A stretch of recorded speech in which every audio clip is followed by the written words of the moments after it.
Assalamualaikum dan selamat malam. Terima kasih kepada para pendengar sekalian kerana kembali dalam segmen Rembang 12. Kisah malam ini adalah adaptasi dari kisah benar seorang lelaki yang bernama Mike. Kisah bertajuk Santau Tanah Kubur, bahagian kedua.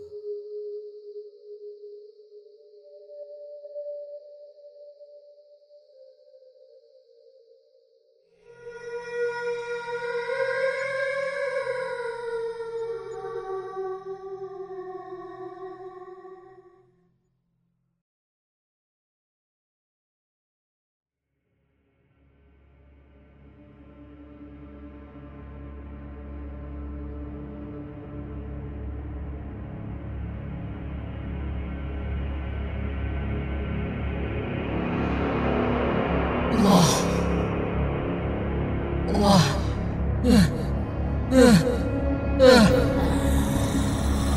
Ini berdiri satu sosok makhluk yang berambut asai.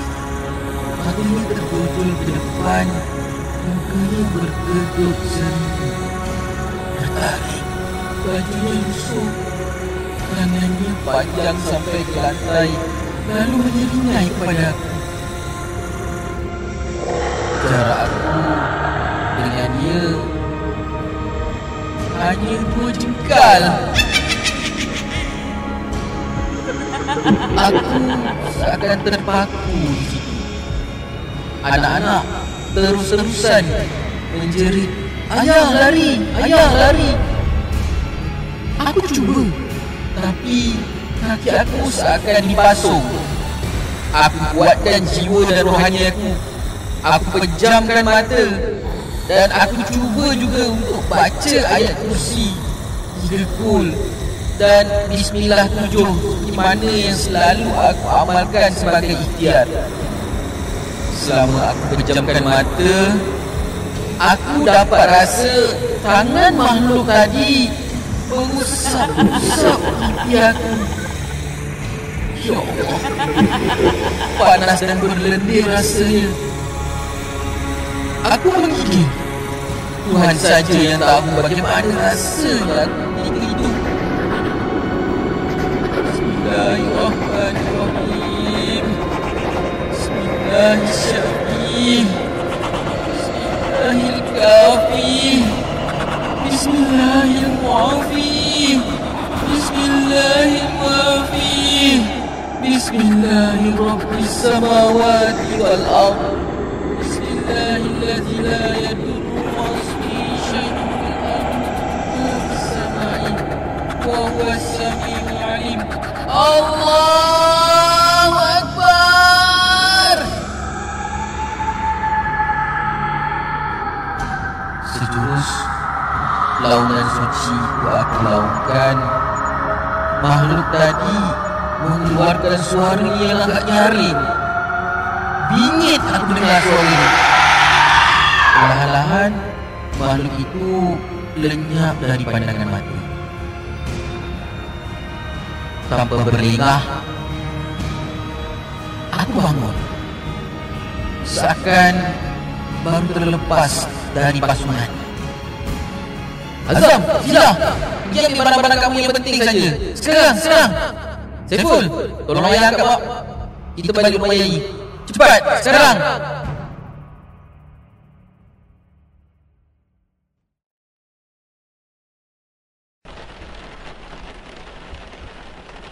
Dalam perjalanan menuju ke rumah bapa aku di kampung Melayu Majidi, sekali lagi aku diuji. Isteri aku meracau-racau. Kali ini racauannya tak terkawal. Dah, tenang je, orang tengah drive ni. Tenang. Saiful, Azam, tolonglah pegang mak kamu ni. Isteri aku terus-terusan meronta. Tenaga Saiful dan Azam langsung tak mampu untuk menenangkan isteri aku. Sampaikan mereka terpaksa ikat isteri aku guna sweater dan baju yang mereka ada ketika itu. Zila pula meraung-raung menangis ketakutan. Beberapa minit kemudian isteri aku diam. Dia menangis. Dia minta supaya aku patah balik. Ada, aku nak balik. Aku nak balik dah. Kau tak faham masa ke? Aku nak balik. Dia tak nak balik rumah bapa mertua ni. Selalunya dialah yang paling seronok kalau dapat balik rumah. Aku nak balik. Aku nak balik. Kita balik rumah bapa abang. Ida ni kenapa? Kan Ida suka balik rumah abang. Aku nak balik. Aku nak balik. Aku nak balik. Tersentak aku bila isteri aku yang selalunya lemah lembut tutur katanya berkata begitu dengan aku. Dia cuba meronta tapi gagal. Aku nak balik. Badannya dah tidak kuat. Aku nak balik. Berulang kali isteri aku mengulangi perkataan yang sama. Aku nak balik. Dia mahu pulang ke rumah kami. Berulang-ulang kali Aku nak balik. dia menjerit untuk minta dihantar pulang. Sampai di rumah orang tua aku, cepat-cepat aku minta bantuan mak dan abah. Zila keluar daripada kereta, terus peluk erat nyainya. Sedang aku pula bersama Saiful dan Azam bertungkus lumus mengangkat isteri aku supaya dia tak meronta atau lari daripada rumah. Dan ayah aku pula cepat-cepat ke rumah Ustaz Azim untuk minta bantuan. Tak lama kemudian ayah dan Ustaz Azim muncul. Tak tunggu lama, Ustaz Azim memulakan ritual untuk merawat isteri aku. Isteri aku meronta-ronta. Dia meronta-ronta untuk dilepaskan. Dan ketika Ustaz Azim membacakan ruqyah, tak semena-mena isteri aku bangun melompat ke arah Ustaz Azim. Dia seakan membuka bumi silat. Dan wajah isteri aku berubah. Pucat, timbul urat-urat di mukanya. Matanya merah menyala. Mulutnya terkumat kamit membaca mantra yang kami tak faham. Semakin kuat ruqyah dibaca, semakin kuat jugalah mantra dilaut. Sah, isteri aku sedang dirasuk. Makhluk yang merasuk isteri aku tadi cuba untuk menyerang Ustaz Razi, namun gagal. Ustaz Razi melibaskan kain serbannya ke arah isteri aku. Lalu dia terduduk dan terpaku tak boleh bergerak. Isteri aku seakan terpasak. Dia meronta-ronta kesakitan. Aku dan anak-anak saling berpelukan. Sedih aku melihat keadaan isteri dan ibu kepada anak-anak aku jadi begitu. Kemudian isteri aku berpaling ke arah aku dan anak-anak, berayu-rayu meminta bantuan. Abang, bantu Ida, abang. Anak-anak mak. Tolong mak. Mak sakit. Kami bingkas bangun dan cepat-cepat tuju ke arah isteri aku. Mak sakit. Dengan pantas Ustaz Razim membentak, Jangan datang. Duduk sana dia diam. Jangan dekat. Itu bukan isteri kau. aku tak faham. Kalau dia bukan isteri aku, dia siapa? Ia cubalah makhluk yang cuba nak memberdayakan kau sekeluarga. Tapi biar aku uruskan dia. Man, Kau satu keluarga dah kena santau, Man. Buat benda ni. Tapi tak apa. Aku cuba pulangkan balik. Dia pada tuan ni. Ya, tuan dia terima akibatnya. Sekali lagi, Ustaz Razi mengulangi ayat ya dan minta kami semua tidak henti berfikir. Kemudian isteri aku mengerekod seperti udang yang dibakar. Badannya menggeletar, menggigil. Mata hitamnya hilang. Ia seperti menahan kesakitan yang amat sangat. Ya Allah, isteri aku.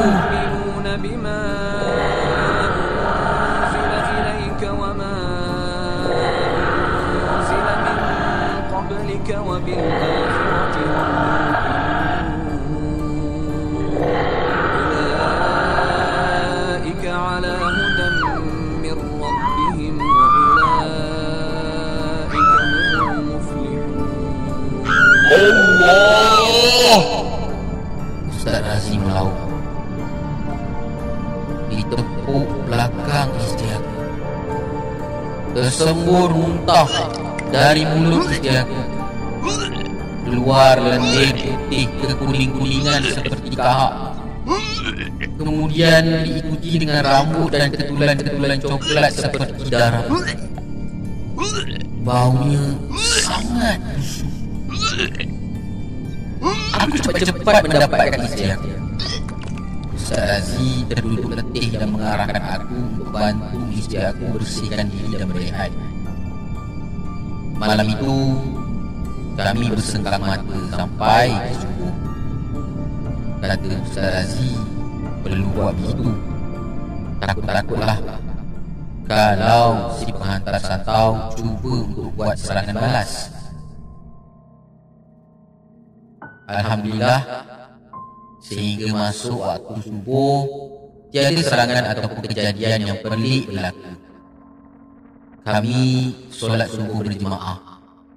Selepas solat subuh, aku bawa Ustaz Razi ke rumah aku. Katanya masih ada yang belum selesai. Alang-alang menyelok kasam biar sampai ke panggelengan, katanya. Sampai di rumah aku, Ustaz Razi menggilingkan kepala. Katanya ada lagi sesuatu yang menunggu kami sekeluarga pulang. Ustaz Razi membayangkan bendanya besar hitam dan sedang merayap-rayap di dinding rumah kami. Katanya lagi benda itu ditugaskan untuk memporak-peranda dengan keluarga kami dan merosakkan segala apa jenis makanan yang berada di dalam rumah. Pasallah isteri aku dan anak-anak tak selera makan dan selalu sakit perut. Setibanya kami di rumah aku, Ustaz Razi turun kereta dan tanpa membuang masa dia memulakan ritual.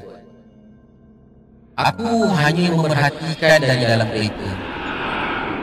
Itu arahan daripada Ustaz Razi. 15 minit berselang, Ustaz Razi kembali ke kereta. Bila masuk ke dalam perut kereta, beliau menunjukkan satu rujukan putih lusuh berisi tanah putih dan gumpalan rambut.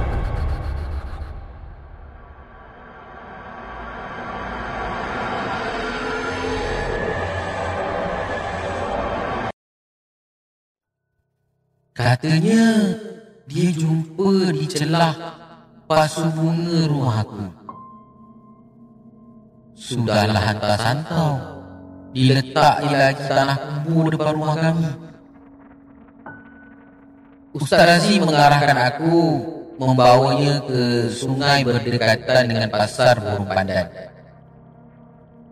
Katanya dia nak buang benda itu ke sungai. Aku akur. Dalam perjalanan, aku cuba risik-risik dengan Ustaz Razif. Ustaz tahu ke siapa yang buat semua benda ni dekat kami? Ustaz Razif mengangguk, tetapi dia tak mahu mendedahkan. Katanya takut jadi fitnah. Takut yang aku ni berdendam dan buat benda yang tak sepatutnya aku buat. Ustaz Razif kata lagi, biarlah pelaku itu sendiri yang mengakui perbuatannya. Selesai urusan kami di sungai, kami kembali ke rumah aku untuk proses pemagaran rumah. Dan akhirnya segala-galanya selesai.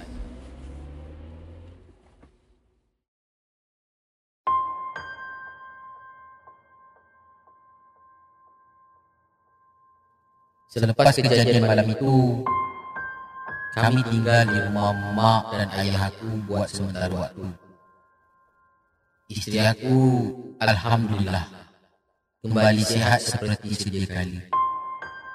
Senyuman manisnya kembali terukir membuatkan aku rasa sangat lega.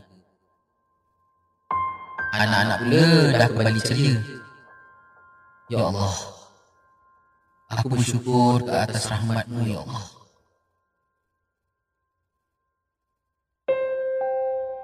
Kami kembali semula ke rumah kami selepas 2 minggu berubat di rumah mak dan ayah.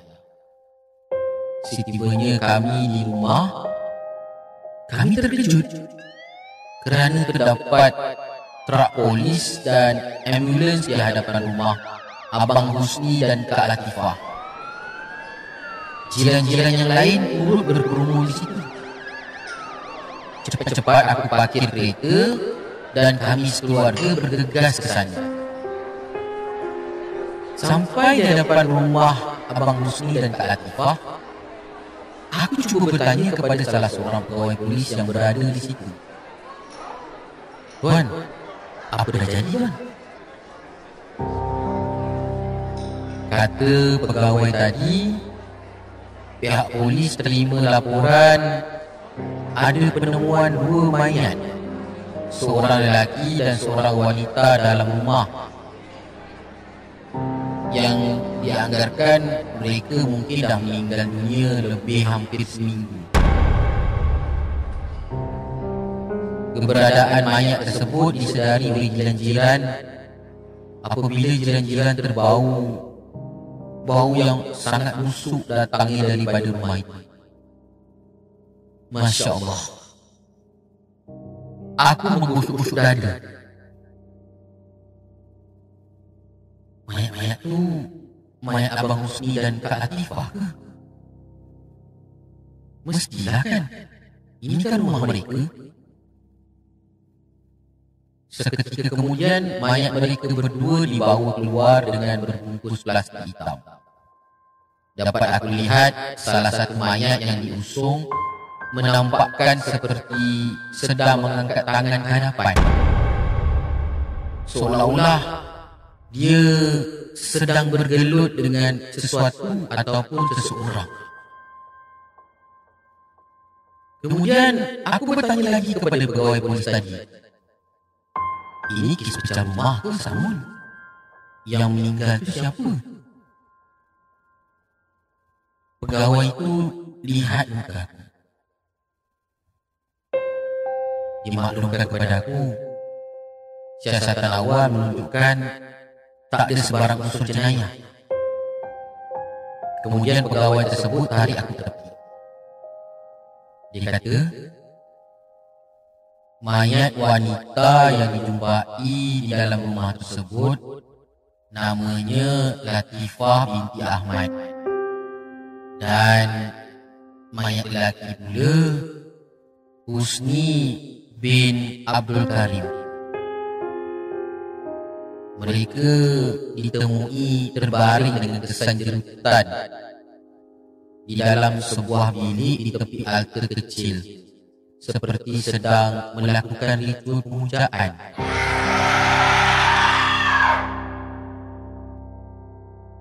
kenapa pegawai polis tadi menarik aku ke tepi. Katanya mereka menjumpai sekeping gambar dan juga beberapa keping gambar yang lain, dan gambar-gambar tersebut adalah gambar aku dan juga anak serta isteri aku. Ya Allah, aku mengurut-urut dada. Terkejut benar aku ketika itu. Abang Husni, Kak Latifah ke yang... Aku tak berani nak berkata apa-apa. Takut jatuh fitnah. Kami sekeluarga akhirnya memutuskan untuk pindah daripada situ. Rumah itu aku jual. Aku tak mahu hidup dalam rumah. Begitu juga dengan isteri dan anak-anak aku.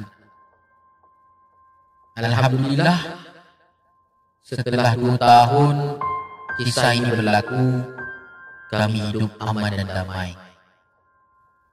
Hikmah daripada peristiwa ini adalah kami keluarga ini lebih pandai untuk seimbangkan antara dunia dan akhirat. Menjaga juga.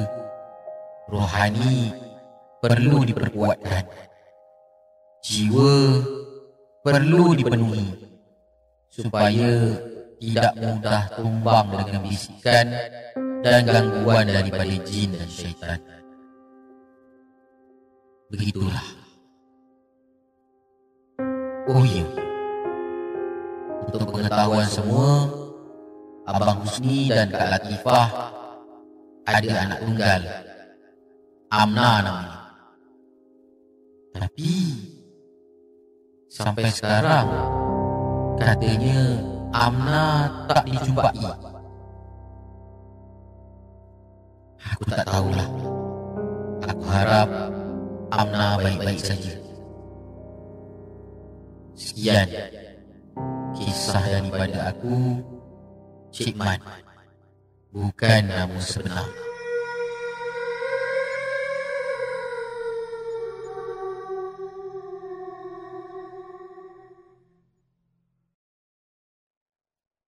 Begitulah berakhirnya kisah Santau Tanah Kubur. Semoga anda semua terhibur dan mendapat sedikit sebanyak iktibar dari kisah tersebut. Jumpa lagi di episod Remang 12 yang akan datang. Salam Remang Tengah Malam.